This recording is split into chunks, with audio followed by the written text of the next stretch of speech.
All right, UFC on Fox 29 just wrapped up. Good show. Yeah. Not bad. Better than I thought it was going to be. Yeah, so we'll touch on a couple of the prelim fights. We have a little bit of insight on some of those, and then we'll get to the main card and yeah, a couple of prelims. give our opinions. Yeah, we actually have some relationships built with some of these people. So yeah.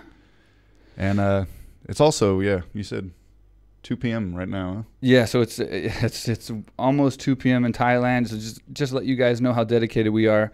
It's Sunday, which is our only day off, and from the gym. Got up at 7:40 in the morning to watch the fights, and we're doing the wrap-up show, the recap right now, and it's prime beach time here in Thailand. And look at us. And we're pale. We need some sun bad, so we're in here doing this wrap-up. Again, I keep saying wrap-up. But yeah, it is a wrap-up. Same thing, whatever, recap. And we're going to give it to you and get this thing posted as soon as possible, as always. Yeah. As promised. So let's jump into it, buddy. All right. The first fight that we saw, yeah, because again, they started 2 hours earlier than normal. For us, they got us good. Yeah, dude, it did. That was weird. Yeah, which sucked. But anyway, so Adam Wieczorek. Again, this is it's another Scrabble winning name. Seems like all the UFC is ridiculous. But he fought a guy named Arjan Bhullar. Yeah, I believe I'm saying that correctly. Who is a heavyweight. Yeah, 7-0, but was fighting out of AKA.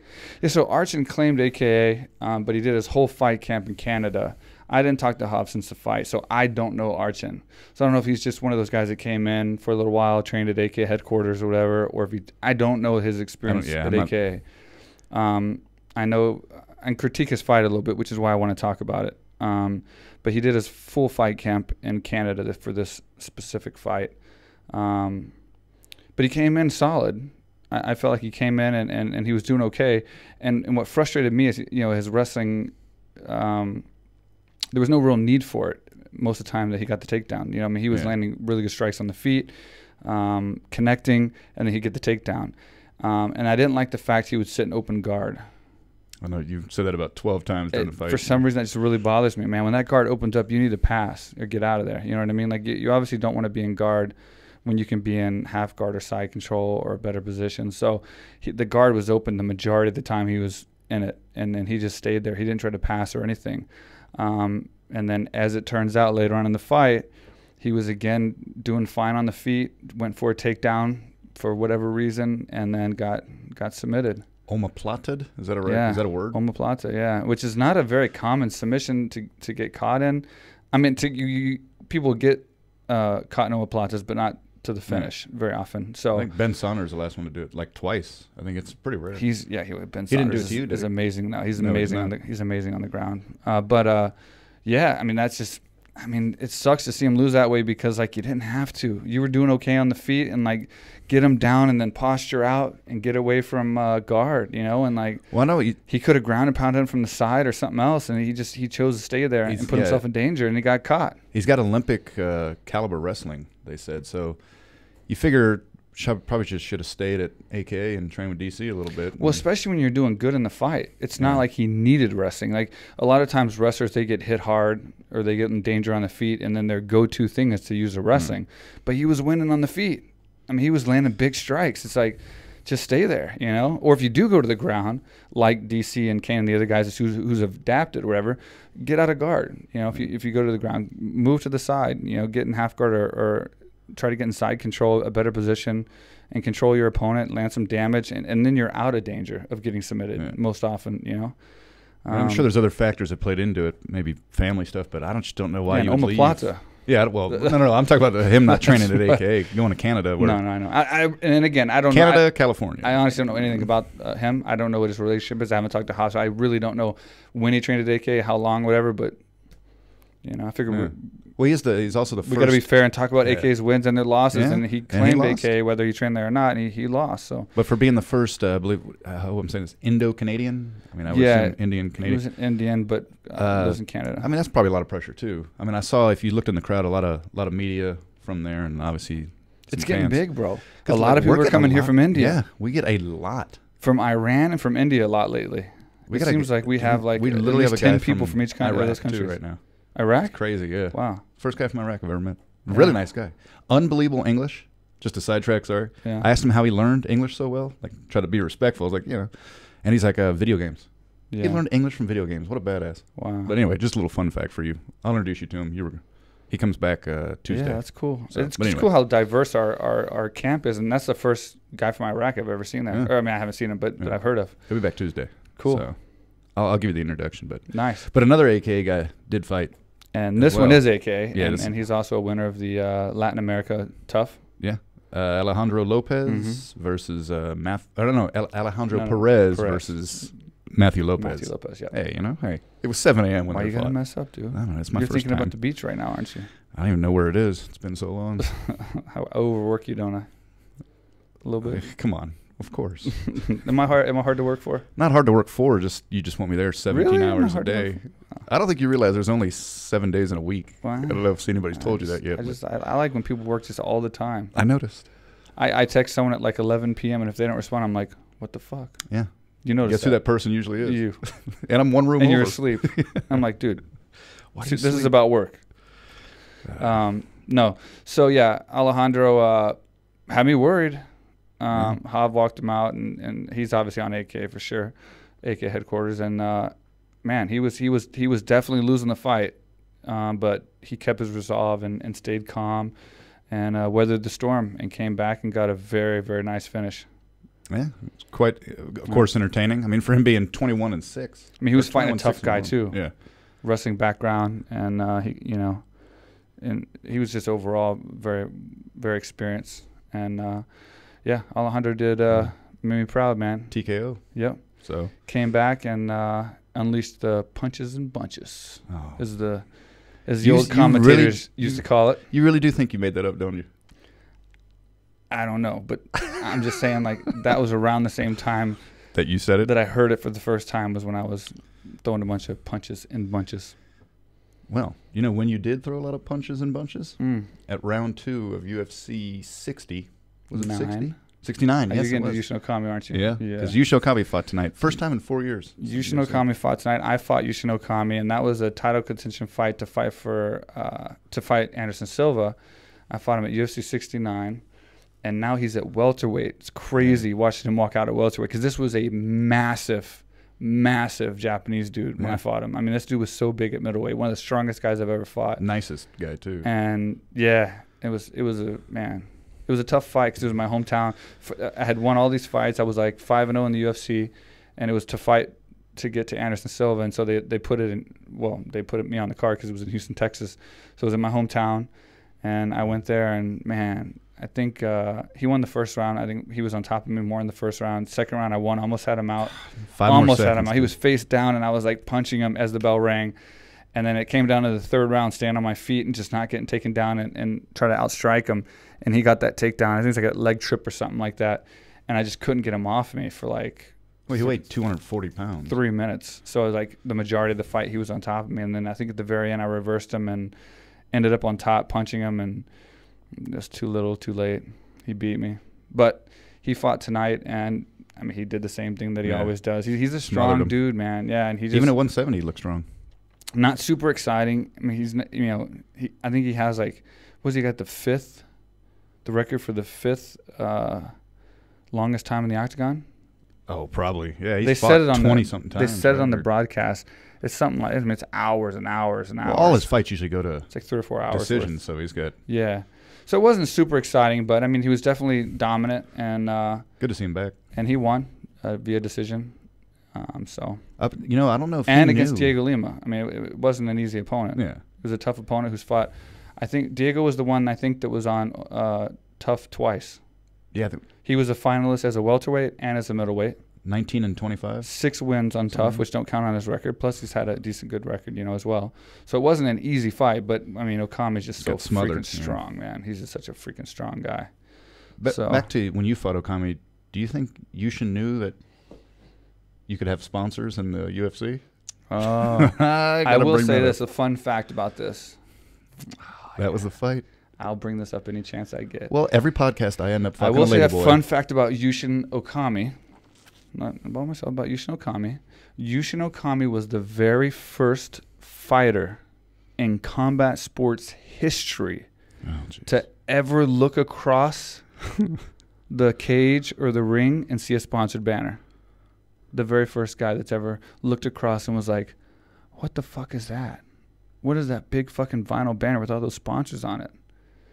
I mean, of course, it was me that had it, which would make me the first person to ever have a sponsored banner. But he was the first opponent. But he was but let's not talk about me. This ain't about me. This is about Yushin Let's talk about Okami. Yushin. So he was the first person to witness up close and fight Must a have been so guy confused. who had the first sponsored banner, and that was at UFC 69. So Anytime I we can lost bring the that fight, up, but I invented the sponsored banner.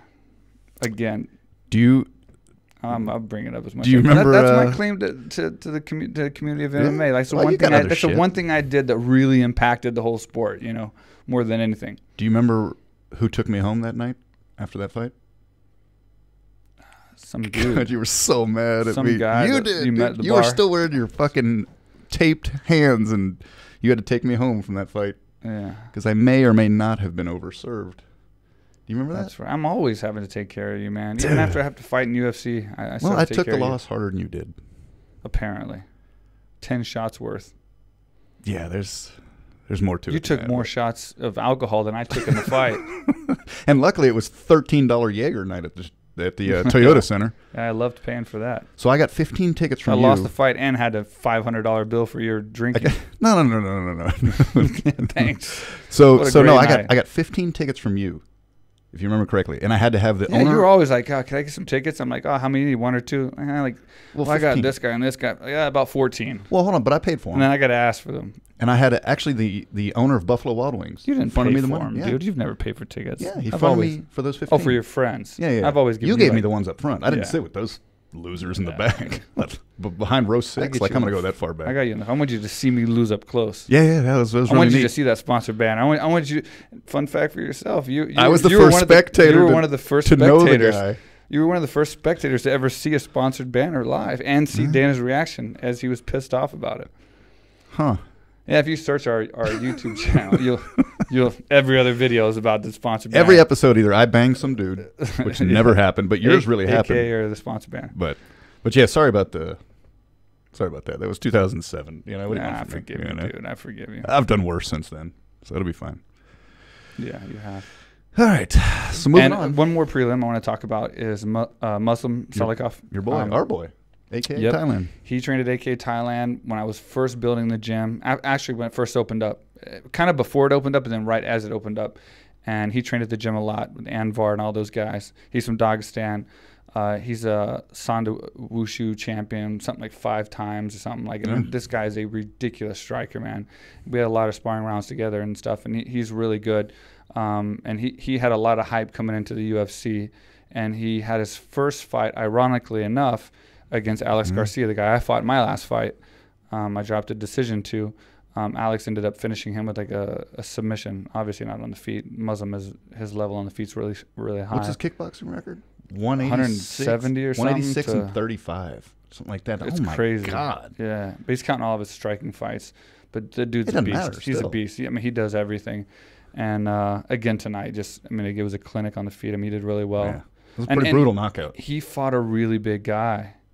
Yeah, I mean, Nick's huge, man. Rainey. Yeah. Sorry, Yeah, Rick, dude's Rick Rainey.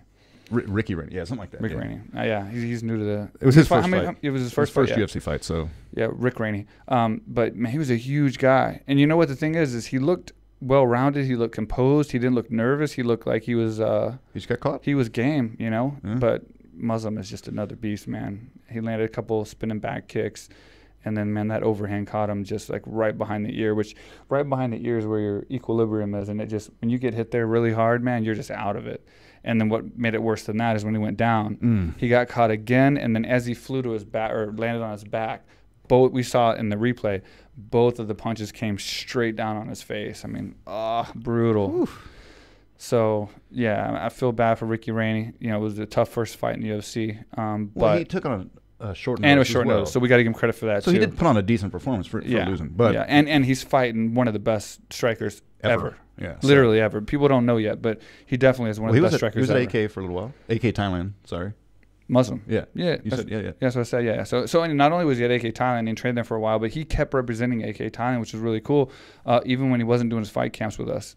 So he was always sending me the videos, and like he was wearing AKA Thailand shorts. Like he was a real loyal, really good friend. And I mean, I say we're still friends. I just haven't seen him lately. He hasn't been to AKA Thailand in a while, but he's still part of our family. He's part of that first batch of people that came in that we've always he's the reason stayed in contact with. He's the reason why I woke up so early this morning. You wanted to watch him, I wanted to watch that fight, man, and I'm so happy he won. So now he finally got his first UFC win, and I think he's got a lot more to come. To be honest with you, some of these people could see us watch the fights and see how we react, because we do. Like obviously you more than me, but I've built some relationships with some of these guys, you know. Yeah. And I don't know if it's normal the way we act sometimes, or some of the shit we say obviously is not probably best for I don't think it's over the top. I mean, like, you go to these fights, you see how they act at the actual venues. I mean, we're not. But it's 7 in the morning. We're not drinking at these things, you know. I mean, we're tired right now. I mean, we stayed up. I stayed up late last night, and then I tried to get up early to watch the prelims, and then I didn't realize that the fight was way earlier than usual. I think it started at like. I think 4 a.m. our time. I think it was like. Yeah, because if it's 4 a.m. us. It was so it must have started like 5 p.m. West Coast time, which is really weird because usually every fight starts at 7 p.m. West Coast time. But then again, that's also pay-per-views. I think the fight nights differ.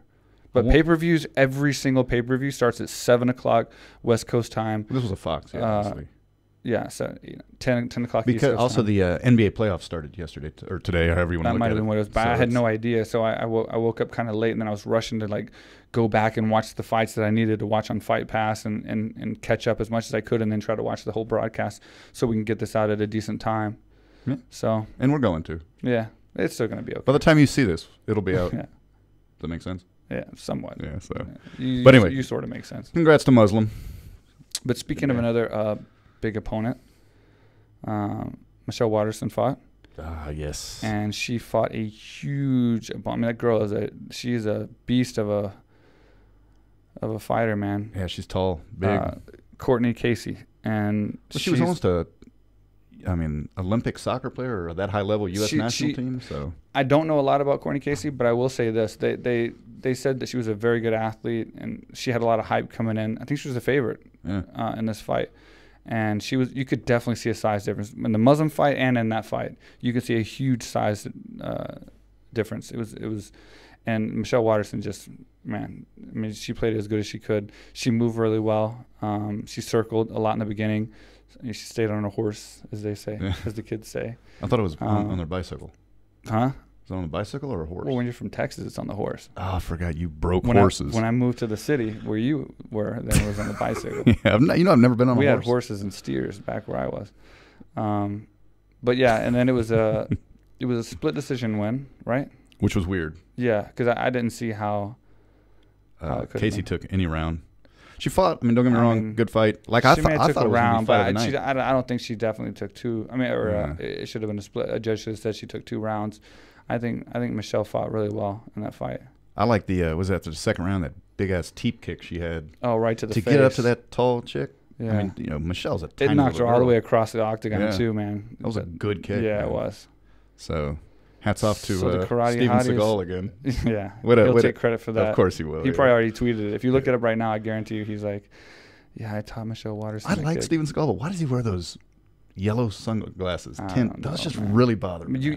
We could do a whole podcast on why Steven Seagal. Why weird shit. Just does it. Why Steven Seagal ... and the whole podcast. He was, dude. When I grew up, it was Steven Seagal, Jean-Claude Van Damme, Chuck Norris. Yeah. I couldn't watch enough of those movies. Well, you know what? Hold on. So maybe our second episode ever, we had a debate about who's better. You said Chuck Norris, I said Jean-Claude, or was it the other way around? I think. Or Steven Seagal and Jean-Claude Van Damme. Anyway, regardless, because the best movie of all time is Bloodsport. And didn't you say it was Kickboxer? Or was that? No. Who do we have on that said that? Anyway, that guy was wrong. I think Bloodsport was one of the best. Yeah. Yeah, for sure. But I like the fact. Okay, so they were more martial art movies, right? Yeah. Chuck Norris did, do martial arts, but he like blew shit up and like shot shit. It was a little more Rambo style. And obviously Sylvester Stallone, you got to add in there. He wasn't like a karate guy or anything, but Sylvester Stallone, I'm not adding that dude in any there. guy that uses a bow and arrow to blow shit up, that's fucking hardcore. Yeah, I guess I didn't think about that. Not day. What was that? Not day. the hell are you talking about? That's what he said before he shot and killed this person. It means something in like Vietnamese or something. Wow. Or wherever he was at. I don't know. That was obscure right there, buddy. It was like, nah, day. If I'm wrong, guys. Which he is. Because I probably am. Correct me in the comments. I don't know. I might be wrong about that, but I'm pretty sure. That turned ugly. No, I'm serious, dude. I think we're going to look it up when this is over. I guarantee I might be right. How much it pisses me off if you're right about something and I'm not. I'm pretty sure that's what he said. Nah, day. All right, so. Yeah. Moving on. So congrats, Michelle Waterson, the karate hottie. Yeah, and she won a split decision, so. I mean, that win's a win. And so she's moving back up. Tough division. Yeah. That's one of the toughest divisions, I think, in the women's. Strawweight? Yeah. It's tough, man. It's tough. So she's working her way back up. As well she should. And another fellow that did train at AKA Thailand as well fought. And one of the gentlemen, if I may say, of the sport, a lot of yes, sir, no, sir, thank you. He would like come up, shake your hand, is Israel. Yeah. Obviously, he's like the next upcoming phenom. Yeah. Well, he was 12-0 coming into this fight. With 12 knockouts. 12 knockouts. Yeah. Shit. What was he, like 9-0 when he came to AKA? I think 8-0, 9-0, yeah, when I first. This was.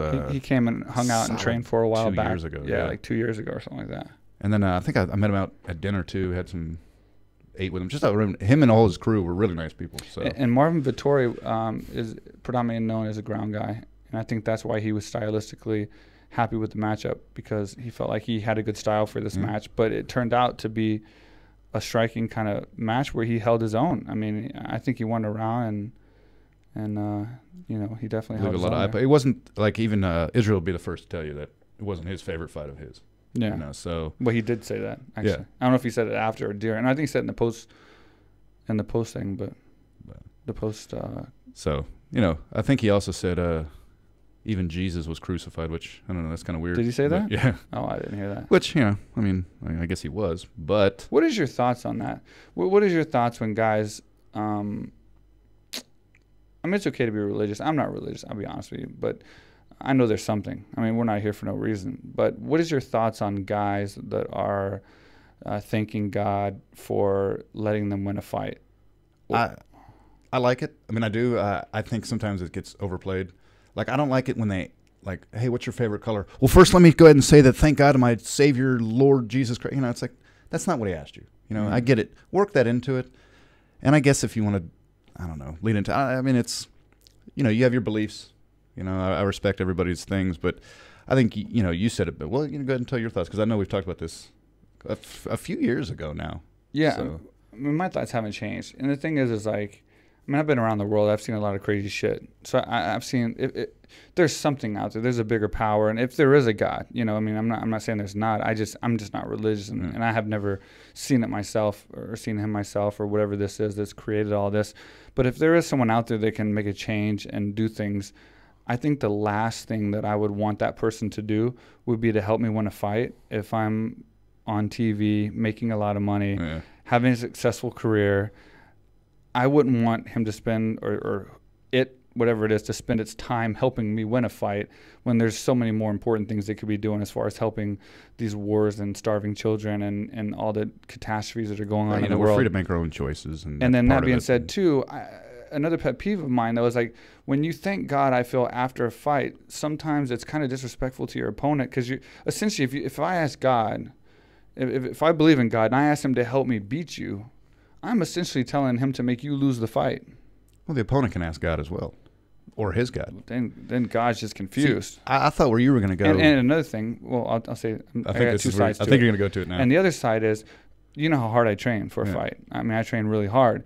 And I feel like if you have religion in your head and you feel like there is a God and you feel like he can help you win a fight, in my opinion, I think you train a little bit less or not as hard, or when you get to that point where you're really exhausted and you're pushing yourself, if you feel like God's helping you or can help you, or if you did a good deed or you're a good person and God's going to come through for you, you're not going to push yourself that extra limit.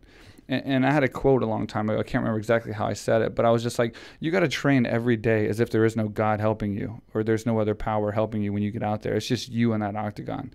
And I feel like that's true. You know, I mean, when you get out there, you have to train your entire fight camp like there's nothing but you that's going to save your ass from either losing that fight and ruining your career or winning that fight. And that's just my opinion. I don't want to get hate from like people that are We're religious. gonna get some hate for that, but I mean, it's. But I'm not against people that are religious. Yeah. I'm not saying there is no God. I'm just saying that, I think if you're doing it for guidance, maybe that's a better way. Like if someone came on there and said, I want to thank God for putting me in the right direction and helping me find fighting and being able to focus on this instead of maybe being on the streets or doing other things and letting me live my dream, that's different. Saying I want to thank God for letting me win a fight and your opponent's unconscious, the career's over and like possibly a serious injury, I think that's kind of like, in my opinion, I think that's kind of disrespectful to your opponent. And I think there's a lot more important things that God could do, if there is a God, than help you win a fight when you're already making money, you're already famous, you're already on TV. You're where 99.9% of people in the world wish they could be already. And then now you're asking for more, from a higher power. Well, it's my opinion. I think you must have obviously forgotten. Because like I said, what stuck with me, you said it early in your fighting days, is nobody's ever thanked God after a loss. Yeah. Well, that's true too. That kind of sticks with me. It's like, yeah, really. I mean, because it could have gone either way. Yeah. Especially a split decision. Technically, it's out of God's hands. It's in the judge's hands. And you said nobody's ever been like, oh, well, I got to thank God for making me lose or helping me lose. Nobody's ever done that. Yeah. So, I don't know. Like I said, everybody can believe their own. I mean, you don't expect God punished you for losing. I don't know. It's a fine line. I'm not trying to cause a lot of controversy here. And like I said, I'm never one to like battle people that are religious. I want everybody to be. My mom's religious. I never want to like take anything away. And whatever makes you feel good. I mean, this world's tough enough, man. It's tough enough to get through this world and like have to live. And if there's something that can make you feel better and get through this world easier, I want. I want you to believe in that. We also live in a country that's not Christian. No. There's all walks of life, and hardly any of them are Christian. I mean, don't get me wrong, we get them, but you got Buddhists and all the other religious beliefs that come through our camps. So so I guess we don't really see it that much when we do it, but yeah, it's just my thoughts. I mean, it's not like I said. I'm not trying to start a war. I don't. I'm going to bring holy water next podcast. I'm not. I'm just me, man. I just believe in what I believe in. I'm not. You're a good person. I'm kind of like one of these people that has to see something or have something kind of proven to me to believe in it. I don't just believe in something because someone tells me to. Yeah. And if I'm wrong, I'm wrong, and I'll pay whatever price it is to have to pay, or maybe I'll see one day. Maybe one day I'll see the light and I'll see, because there's for sure something that created all this. So I'll tell you about it later. Oh, you've seen the light? Yeah. Oh God, I know. I've been there for your. Seen the light stories. Well, no, this is a real one. Okay. Not a Bud Light. This was this is dick. Well, but let's so move on to the co-main event and main event of the night. Yep, let's do it. Carlos Condit, I mean, just household name, beast. Legend. Absolute legend of the versus sport. a good old cowboy Oliveira. Yeah. Am I saying that right? Oliveira lotion? Oliveira, I say. That's how I say it. Oliveira. What is he? French Canadian? Yeah, and that's how I say it. From Brazil. Yeah. Anyway, he's wearing a cowboy hat. Quite the fight. Quite bloody for it being only a round and a half. Yeah, it was. Whatever. So it was. And Condit is just such a scrapper, man. Such an absolute scrapper. He lost via guillotine. But now you're gonna get me in trouble. Yeah, I'm gonna try to get you. You're gonna get me in trouble on this. Your thoughts, buddy? Because I mean, he held. We've had that talk about chokes and all that stuff, and even you said he's the last guy I'd expect to tap out, but he held. I mean, from a choke. Now I want to elaborate on that a little bit too. A rear naked choke's different than a guillotine choke, and I will say he fought out of it. I mean, he tried to fight out of it. I mean, he fought with everything he had. That choke was tight from the beginning. I mean, from the standing, when he put that arm in and cranked on it, that thing was tight as shit. And let me tell you, from going out in a guillotine choke, it's tough. I mean, it caves your entire trachea. I mean, you start hearing cracking, literally cracking in your bones or whatever it is that cracks in your fucking trachea. It's not good. The trachea. And yeah, and like seriously, like every time I've been put in a real bad guillotine, whether in training or whatever, and I've tapped or didn't tap, whatever the case, I mean, for a good week or two, you can't even eat. I mean, when you swallow food, sometimes just swallowing it all hurts like shit for like days, if not weeks. I mean, like, or a couple weeks. I mean, it's fucking bad. But he held on to it. I mean, what, solid 40 seconds? I mean, he tried his best to get out of there, man, and it was sad. I mean, it was one of those chokes that you knew was gonna, get him eventually. It was just, is he gonna pass out, or are they gonna stop it, or is he gonna tap, whatever? And I think he was kind of out of it as he tapped. To be honest with you, I think he was out of it. I mean, it was so tight. Some good up kicks too. You know, that's one of my favorites. Yeah, I landed like 3 in a row. Who called one about 12 seconds before it happened? You did. You actually called Dude, that. how good am I getting at cornering? You're getting great, dude. Do you want to come back and fight and I'll corner you? Maybe, dude. Do you want me to train maybe you not cornering me is what happened at the end of my career. I was going to corner your last one. Maybe that would have... Well, you were in jail in Thailand. Oh, fuck. I mean, I got to bail you out and parole you out of fucking probation in Thailand to get you to... Good news, I didn't go to jail this Songkran. No, you didn't. Yeah. We. By the way, for those that watched the last podcast, we did survive Songkran. I'll be honest with you, we talked a big game about how we were going to just destroy everybody on Songkran, and we did nothing. Yeah. We did absolutely... I went and bought an Apple TV. I went and ate chili cheese fries. We did nothing. Woo! We partied. We did. I hid from Songkran. I didn't go to Patong. I didn't go out. I stayed inside and just completely just didn't want to get involved with getting wet and do the whole thing. So we completely pussied out on this one. Yeah. We're not as cool as we were last podcast. No. We talked a big game, though. Yeah, we did. You watch that podcast, you're like, these motherfuckers are going to war. Yeah. And I can't wait to We hear didn't the even buy story. guns. We didn't even buy guns. I didn't even drink that much water, to be honest. I got hit one time by a 12-year-old kid going to work. Like they were shooting my car, and I'm just like, thanks, because it was dirty anyway. So I would just go to where they were and just stop and like just honk the horn so that they would shoot me and just try to clean the car. Yeah, we pussed out. You know, and thankfully nobody really died. I didn't hear that many deaths. I hope not. Yeah, I mean, for sure someone did. I mean, this is the Thailand. number one. Even if it's not Songkran related, somebody died yesterday. Yeah, for sure. It's sad, but I mean, it is the holiday. But anyway, we'll get back. Let's get back to the Carlos fight real fast. We got off track a little bit, but man, I just want to say too, it's sad, man, to see someone like Carlos lose, man, because like, what a legend of the sport, man. He's a good guy, great fighter, you know, and like, how old is he? I think he's like, I want to say he's 33. I was thinking 36. I think they announced it at 33. I don't know. Oh no. Okami. Okami's 36. Okami's 36. Yeah, we're still older than him. Yeah, he was 36 because I was thinking like, God, Okami's still fighting. I've been retired for so long, man. How old is that guy?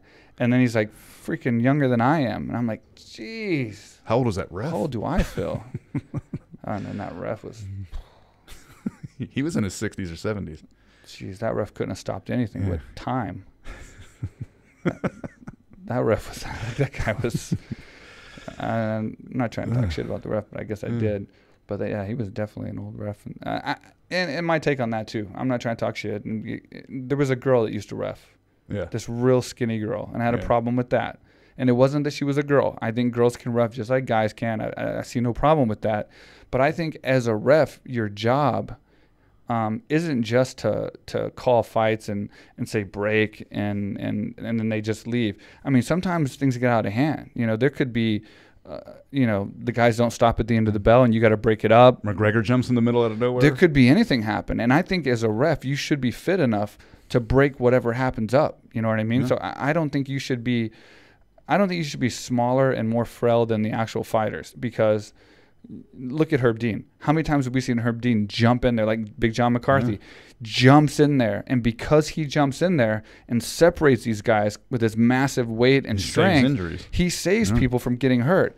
That guy couldn't have saved nobody, and he wasn't going to jump in there. And that girl, the same thing. I haven't seen her in a long time. You know who I'm talking about. She's the only girl ref I think that I've ever seen. I can't remember her name. Real tall, skinny, kind of sunken super face. Skinny, like super skinny. Great kisser. But she couldn't jump in and save anything. If some guy's punching, like unload on somebody's face, she's not going to jump in there and break it up, or at least she's not going to be effective. Kind of looks like she already has. I'm not saying that, but I'm just saying that's my take on refs. I think they should be big enough to be able to control their job's to control the fight. And if something goes wrong, it's your job to stop it.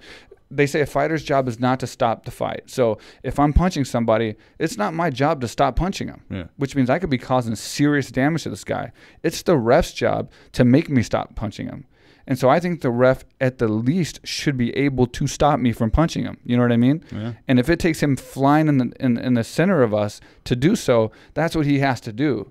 And if it's some little guy that's not going to do it or can't do it, I mean, what's the point? I mean, there's a ton of big guys that can be refs. I don't think we have to hire. I think I could be a ref. Skinny guys or girls that might not be able to jump in there. And I saw her reffing heavyweight fights. I mean, I want to say it was like over him or something. How is she going to stop Lesnar and Velasquez? I want to say it was like a big fight like that. And like if they do something wrong or it gets out of hand or something goes crazy, she's not going to jump in there and separate those guys. You know who some of the best refs I've ever seen are? The Muay Thai refs, because they will catch them before they hit the ground. Yeah, they're How good. the fuck do they do that? Well, I mean, they've been doing it their whole lives. Yeah, but they're not 100 like everybody else. Maybe that has something to do with it. it. And a lot of the Muay Thai refs were fighters. Yeah. So they kind of know. But they can, those... Yeah. They they catch them before they even hit the ground. I mean, you got a 200-pound dude falling down straight. Well, they're not. There's 100. There's no Thai fighters that are 200 pounds. Well, we had a few at the gym. They're like 115 pounds. What about me when I fight? I don't know, dude. Dude, should I cut weight? What should I do? I can get you down to a good solid 150 probably. I don't want to go down to 150, dude. What the fuck? I'm skinny as shit already. I'm 188. Nah, I'm just kidding. I don't know, man. We still Maybe got just get me to 205. we still got 45,000 subscribers before you got to fight. Less than that now. No, we do. Is it? Oh yeah, you're right. We're right under 5,000 subscribers, so which is cool. You're okay for now. Yeah. God, I don't want to fight. I do, but I don't. I don't want to let you down. I feel like I let you down so much in my life already. No, you're doing good, man. And when you fight, that's gonna be the pinnacle. That's gonna be the pinnacle of like all the shit you've done. That's are you gonna be nervous? Frustrated me. I'm nervous when you fight. Are you gonna? I will be. I talked a lot of shit in the podcast before, but I got your back, dude. You know I'm gonna do everything I can. Dude, I start getting worked. You come in there and help me. Throw that towel in. I don't give a shit. The last thing I'm gonna want to see is you get beat by that lady boy. I mean, I'm not fighting a fucking. Speaking of lady boy, tomorrow's gonna be something special, but we'll get back to that. We got. Yeah, we still got one more fight left that we got to discuss. We got to schedule it. We got. There was a main event tonight. But there is a chance we have a guest on, and one of the stipulations. Me and him go back and forth, and he's a very famous, the most famous, probably one of the most famous faces in the sport. But I made a little pact with him that Marc will dress up as a lady boy if he comes on, because he wanted Marc to wear a tutu. Yeah, I don't get that. That was weird.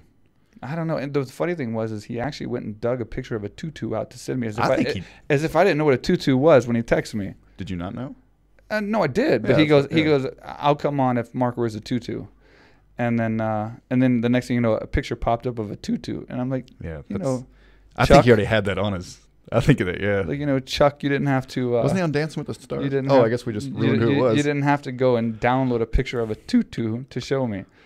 So so we're trying to get Chuck on here, and so your boy may be wearing makeup tomorrow. He's hard to contact, man. Like he's just like we text every day almost. It seems like now, but he does this thing where it's just like you text him and he just enjoys making you wait to text you back, and then he says something smart ass, and then you got to like kind of come back to him. And I think he's left 2 comments ever on my Instagram, and both of them were derogatory about me banging dudes. He hates you. Why? What did I do to him? He doesn't really hate you, but I did. He does hate you. I did almost. Well, every time I've met him, you basically told him that mohawks are for children. Yeah, that's true. That's probably where it started to like the downfall of you and Mr. Liddell. Yeah. And then, but I tell you what, that taxi ride. You in a wig with some lipstick on tomorrow? If we shoot this thing, I'll do it for him. Yeah, that'll be the funniest podcast ever. So he's definitely coming on. It's just a matter of scheduling, and I mean, like I said, we're opposite times in America, so getting everything scheduled, and we're super busy with work right now, and like so it's like trying to get everything scheduled to where we can have like a good decent podcast and get everything worked out. And he just loves fucking with us too. Yeah, he's fun. He loves just like messing with us. He is probably one of the most fun human beings that I've met through you to hang out with. He is really cool. Wow, how fun is that guy to hang out with? It's fucking everything. Yeah. He was in Thailand too. For you guys that don't know, he came to Thailand and hung out with us before we had a podcast. Was it that long ago? Yeah. Before July? Yeah. Oh, it had to have been because he would have been in the podcast. He would have came on. Yeah. So damn. Holy cow. Yeah, and so we hung out with him for like a week. He was here for like a week. Yeah. And him and his whole family. Yeah, it was really cool. Even Chuck Liddell Jr. Yeah, Chuck, he beat me up, remember? Yeah, he was the first guy to beat you up. You were. Well, I mean, he was the first Liddell, I guess. Liddell's going to beat me up. But anyway, yeah. So, and then let's get to the main fight. We've been getting sidetracked a little bit, and the main event was amazing.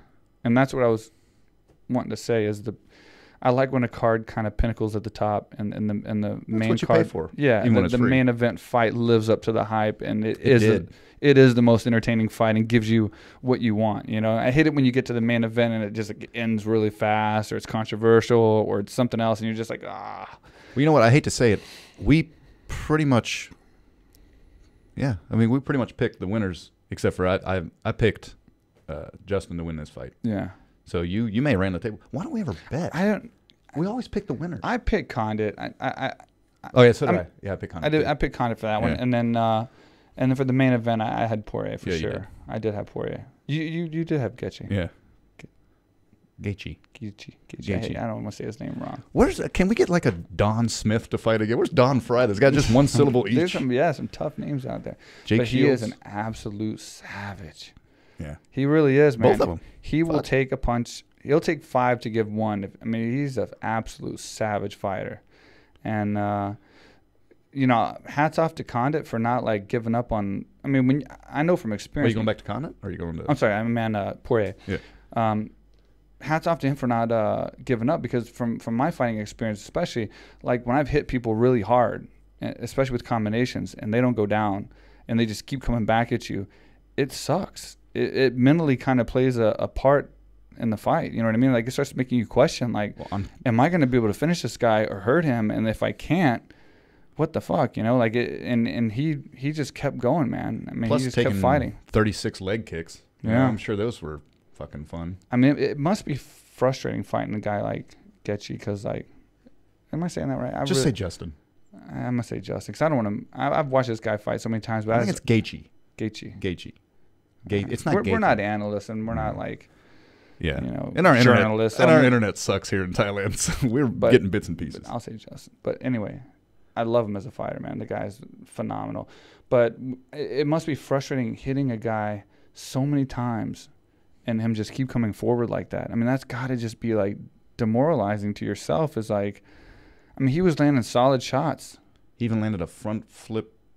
Justin what do you even did. call it? Yeah. It was a front flip kick. A front flip double kick. Yeah. Because he landed both of them right on either the head or the shoulders or something. And nobody really even said anything. No one said a single word. None of the and it wasn't on the replay, because I wanted to watch the replay. They didn't even show it. The dude did a front kick and landed his kicks on the top of the guy's, on the top of Poirier's head or his shoulder or whatever. Yeah, still. But it's like you would think they'd show it on the replay. Somebody would say something. Yeah, you'd think so, but I they guess didn't. not. But anyway, Poirier did a fantastic job of staying composed, sticking to his game plan, kept landing the strikes, and when he hurt Gaethje, I'm gonna say it. Yeah, you'll get it I'm down. gonna go for it. I'm not gonna give up, dude. When he hurt him, he just went for the kill, and yeah, he did his thing. Yeah, definitely well-deserved fight of the night. Some people Absolutely. saying possible fight of the year or Yeah. whatever. I don't know about that, but it was good. It depends, but it was definitely up there. Plus, it's only April. You're talking more about months 2 of guys fights. that fought their hearts out Yeah. and were landing strikes. It wasn't like they were just, like, swinging. They were actually landing strikes the entire time. And then obviously in the post-fight speech, he called out Khabib, which is that's what you do. the norm. He's a champion, Yeah. and Poirier's at the top. He's up there, especially now. That's a big win for him. How do you see that fight going? Man, I love Poirier, and I think he's a great fighter, but it's just, I saw him hit Justin. I'm going to go with Justin now. Yeah. I saw him hit Justin so many times in that fight and not put him down. And it's just like, for Khabib, I think the ideal person that's going to give him a hard time or possibly beat him is going to be that guy with that one-punch knockout power. They can just hit you one time and put you completely to sleep and be well-rounded enough to defend takedowns. And you got to be a machine, you know what I mean? And I just feel like Poirier is going to land some shots probably, maybe, but he's going to get taken down, and I just don't know how he's going to defend against those takedowns, man. And it's nothing against Poirier at all. It's just he's just got a warlock at the top of that division that's just going to eat people alive. He's a tough guy to beat. I see him being as dominant as what's her name, Cyborg. There's nobody can touch Cyborg. It's really see, and that's one of the most stacked divisions. It's a tough division in the UFC right now. But when you got a guy like Khabib on top, it's like, such discrepancy between. And he's been hit. And I know he got rocked before, but he can take a punch, man. He can take a punch, and he's And he's not afraid to. Yeah. That's another thing. So He's got 4 months to work on his stand-up for his next fight. So yeah. If And he's working all the time. yeah. And you can, and they said what they said about him standing up with Iaquinta and stuff, and he got exposed maybe for not having the stand-up of some of the other strikers in the division, but it's like he was just working on a stand-up. He used a championship fight to work on a stand-up. Yeah. I mean, when he was winning 10-8, he knew he could win the fight on the ground. So he decided to, and that, if you know Khabib, you would know that's what he does. I mean, he wants to learn. He wants to get experience. He wants to do things that's going to help him in the future. And even though he wasn't a predominant striker and isn't, one of the highest skilled strikers in the division, he was still winning. I mean, I forgot what the stats were, but I mean, he still won. He still never lost a round in the He UFC. still was winning the striking game. It's ridiculous. It's crazy. So that's why he's the king, and I think he's going to be the king for a long time. But hats off to Poirier, man, and he's definitely up there now. And we got who we got next week? Kevin Lee fighting Barbosa. That's going to be an interesting fight as well. So between that fight, Swanson and Edgar. Those are two good fights coming up. Yeah. But Poirier's definitely going to have a tough fight in this next fight as well. Like I said, I don't know. I'm trying to think of who I want to fight Khabib, like in an ideal situation, but I don't really know. I haven't decided yet who I think would be a great match, because I want to see a good fight for him too. I don't want to see him. That's it. I don't want to see him just maul someone either. I want to see a good fight. I want to see him go out there and gain something from the fight as well. And for sure, GSP. Yeah. I mean, that's a dangerous fight for him. That would be a fight where he would have to be on his A game for sure, because GSP is just a master technician, and he's obviously really big as well, really strong. He's got good takedown defense, and he's got good takedowns as well. But it'd be weird to see how his conventional style of takedowns match against Khabib's very unorthodox Dagestan style of takedowns, which is something that's got him through this entire division. No one's been able to solve it. Nobody will. I really don't see it happening for a long time. So I don't think so. But yeah, so I mean, yeah, it was a good card. Couple split decisions, back to back. I think they were too. One of them was pretty weird. Yeah. The Waterson one, but yeah, it was a good card. Not too bad. I don't think there's any other headline news really. I think Colby Covington put out a video saying he's gonna drop his nuts on RDA's head, which is, he was with a couple ladies at the pool. I didn't even notice those ladies, but yeah. But if you go look at his Instagram or YouTube, whatever it was, not YouTube. I don't think Twitter. there was any other big headlines to talk about in the last day. But I do want to say this though.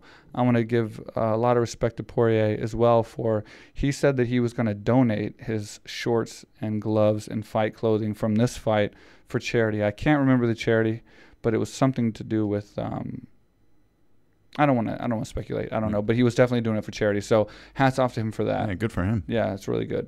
And we used to do that a long time ago. Like a lot of the fighters would either donate or give away their fight shorts and stuff. And I haven't heard nothing about that in a long time. So it was kind of cool and refreshing to see that he was doing that, doing it for charity. So that's kind of cool. How many? Let's see, you fought 15 times in UFC. Mm-hmm. How many total shorts do you have from all those? Well, that would be 15. Do you still? No, I don't mean ever. I mean, do you still have them? Did you give them away? I know your mom's got a couple. Or my mom has a couple, and then I gave family some. Sponsors, I gave 1 or 2 to sponsors, and then I did a few for charity. Oh, nice. A couple of them for charity, yeah. And I have a couple more left still that I haven't framed or anything. I have one in the closet here. I was gonna put it in the gym. Why don't I have the one here from Fight for the Troops where I fought Jonathan Goulet. When you punched him 21 times in 7 seconds? Yeah, I have that one. I have the shirt, the gloves, the shorts, and a picture of the fight. And I was gonna get it put up at the gym here, just so I have at least one in this gym, because I have everything in my print shop in San Jose. Yeah. But I don't have anything here. All those signed posters I got, because not every card I was on had the posters where he signed. They were small. A couple of them were fight nights. I remember all those. But I think I have 12 or 13 posters signed by every single fighter on the card in my print shop. Those have got to be worth something. Well, one had Hoist Gracie on it with when he fought Matt Hughes. Ken Shamrock was on one. I mean, we have a lot of the older guys and a lot of I think if you get ones with like Evan Tanner and stuff like where some of the fighters have passed away. I don't think I fought on a card with Evan Tanner. I fought David Loazo 2 fights after he fought Evan Tanner. He beat Evan Tanner, and then he went on to fight Rich Franklin. But I never fought Evan Tanner. Never fought Rich Franklin either. Never fought Rich Franklin either. No. But I did fight Yushin Okami. That didn't work out so he's well. just in Singapore, right? Rich Franklin's. He's at ONE FC. Let's do a super fight in Super fight. at ONE FC, huh? No, I'm not fighting anymore, man. You don't have to. I am done. It's podcasting and gym building and business for me. And keeping you out of jail. Oh, stop. Gone to jail twice in Thailand. That's it. That's a lot, bro. It's 4 years. You've been here like a year. 4 total. No, I know. But a whole. I guess that is kind of a lot. Huh? 1 whole year because you've been on probation, so you couldn't leave. Yeah, I was on probation, man. Who the hell gets on probation in Thailand? Even the Thais are like, you're on fucking probation? Yeah. It's like, yeah. If I would have messed up or gone to jail, they would have sent me to Bangkok for 2 months. Woo. And that's the jail where you have to Muay Thai your way to get out of there. Yeah. And and fun fact, they have a thing called prison fights. Yeah. I think it's called prison fights here. And so in Thailand, you can actually opt to fight in a Muay Thai fight and reduce your sentence. Yep. So that's a fun fact for you guys at home, for you kiddos that and I know I'm not breaking any don't news think that here, we're but educational, but you can actually go in there and fight. And we know someone. I know someone that fought, and that actually, he was a foreigner, and he went and fought. Because what they do is they have the prisoners that fight, but then the prisoners fight people from outside. So you can opt to fight the guys in the prison. It's not just prisoner versus prisoner. Well, that sounds fun. Yeah.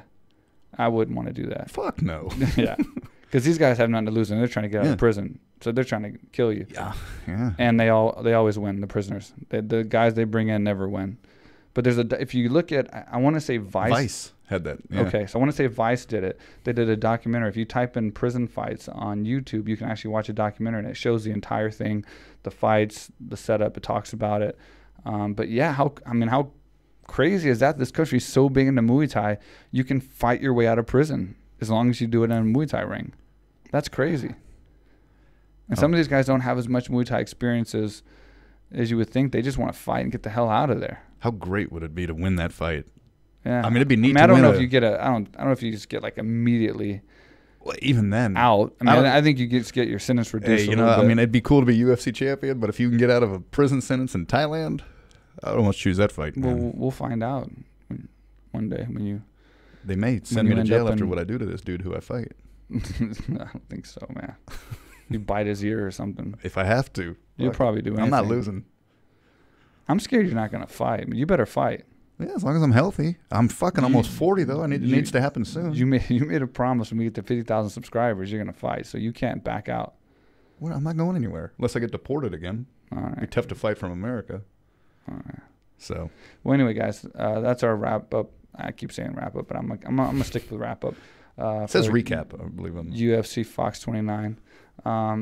Leave a comment below. Let us know what you think about Poirier versus Khabib, or who Poirier should fight next. And we always interact on the comments. So leave us a comment. Let us know what you think, and we'll tell you what we think about the fights. And definitely, if you can, please go to iTunes and leave us a review. We really appreciate that. It means a lot to us to see the reviews on iTunes. So you can either just quickly leave us a star, not a star, 5 stars. Easy. We really want 5 stars, please. Or you can write a quick review of what you think of the show. We really appreciate that. And if you want to be an asshole, just do it on YouTube. We'll read them. Yeah, we read all of the comments, and we respond to as many as we can. So definitely leave a comment, and then we're gonna also pick a winner for the past. Yeah, we'll put it in the last podcast. So someone from the last podcast, if you haven't left a comment on the last podcast that we did, leave it as soon as you can, and then you're qualified to win training at AKA Thailand. It's getting harder because we got over 200 comments on some of these. In like a day. Yeah, so it's tough. And it sucks because it's a lot of the same people, which don't get me wrong, we love you for that. You know? Yeah, but we're trying to pick new people to win for the. So yeah, so if you leave a comment on the last podcast, probably within the next 24 hours, we'll pick a winner for that one. We'll get it all wrapped up. And you'll get free training that's transferable to AKA Thailand. And yep, that's it. So thanks for tuning in, for listening, and for watching. And we will see you next time. I think we're going to the beach right now. What do you think? I'm down.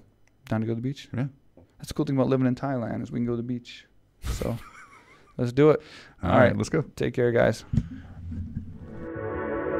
What's up, everybody? I am here in Thailand. This is the first time I've ever been here. Been dying to come here for years. The great Mike Swick. He's one of the big reasons he's been trying to pull me down here. What he built down here, AKA Thailand, is incredible. There's people here from all over the world.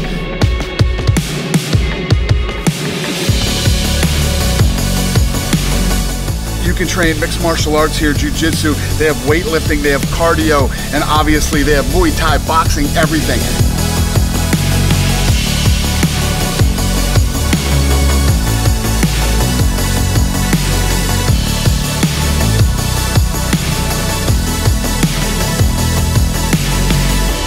I'm telling you guys, I know everybody wants to go to Thailand because Thailand's so cool, but you can't come to Thailand without coming to AKA Thailand. Come on.